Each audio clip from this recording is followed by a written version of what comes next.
దేవుని సేవకులారా, సువార్థికులారా, సంఘాన్ని కాసే కాపరులారా, యెషయా గ్రంథం 29వ అధ్యాయం 13వ వాక్యం. ఈ ప్రజలు నోటి మాటతో నా యొద్దకు వచ్చుచున్నారు, ఈ ప్రజలు నోటి మాటతో నా యొద్దకు వచ్చుచున్నారు, పెదవులతో నన్ను గణపరచుచున్నారు గాని పెదవులతో నన్ను గణపరుచుచున్నారు గాని తమ పూర్ణ హృదయముతో నాకు దూరం చేసుకొని ఉన్నారు. తమ హృదయము నాకు దూరము చేసుకొని ఉన్నారు. సేవ చేస్తున్నావు, సువార్త చెప్తున్నావు, సంఘాన్ని నడిపిస్తున్నావు. ఎలా దేవుణ్ణి ఎలా ఆరాధిస్తున్నావు? ఎలా దేవుణ్ణి వెంబడిస్తున్నావు? పెదవులతో దేవుణ్ణి ఆరాధించి శరీరానుసారంగా దేవుణ్ణి వెంబడిస్తున్నావా? హృదయపూర్వకముగా దేవుణ్ణి వెంబడిస్తున్నావా?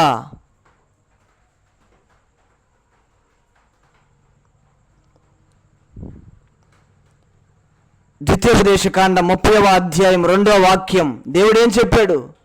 నీ పూర్ణ హృదయముతో నీ పూర్ణ ఆత్మతోను నీ పూర్ణ హృదయముతోను నీ పూర్ణ ఆత్మతోను ఆయన మాట వినాలి. నీ పూర్ణ హృదయముతో నీ పూర్ణ ఆత్మతో దేవుణ్ణి ఆరాధించాలి, దేవుణ్ణి వెంబడించాలి. బోధకులుగా పిలువబడుతున్న మీరు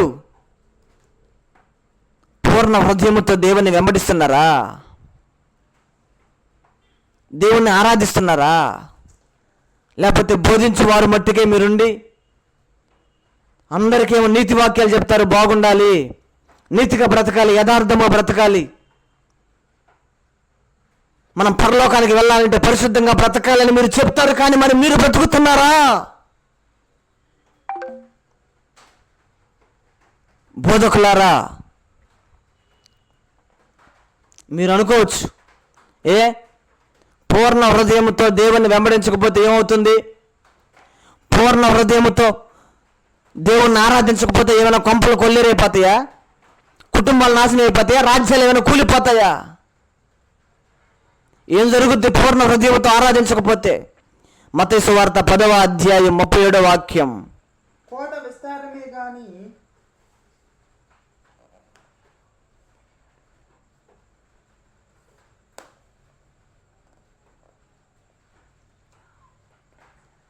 తండ్రినైనను తల్లినైనను నాకంటే ఎక్కువగా ప్రేమించువాడు నాకు పాత్రుడు కాడు.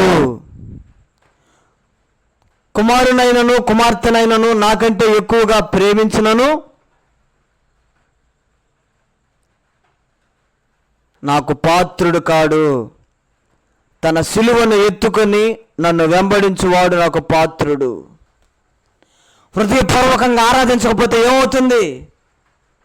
ఆయనకి పాత్రుడు కాదు నీవు, ఆయన బిడ్డవు కాదు, ఆయన సేవకుడు కాదు. నీవు అనొచ్చు, అయ్యా అయ్యా ప్రభువా ప్రభువా, నేను నీ నామం పేరిట అద్భుతాలు చేశాను, నీ నామం పేరిట నేను ఆశ్చర్యకార్యాలు చేశాను, దయ్యాలు వెళ్ళగొట్టాను, స్వస్థతలు జరిగించాను అని నువ్వు ఎంత చెప్పినా ఆయన ఒకటే మాట అంటారు, అక్రమము చేయవారులరా నా యొద్ద నుండి తొలగిపోండి, మిమ్ములను నేను ఎరగను.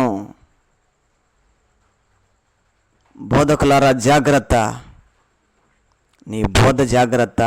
నీ బోధ కంటే మరీ ముఖ్యముగా నీవు దేవుణ్ణి ఆరాధించే పద్ధతిలో చాలా జాగ్రత్తగా ఉండుము. అపోస్తల కార్యములో 26వ అధ్యాయము 26వ వాక్యం. మీరు వినుట మట్టుకు విందురు గాని ఇప్పుడు దాకా నేను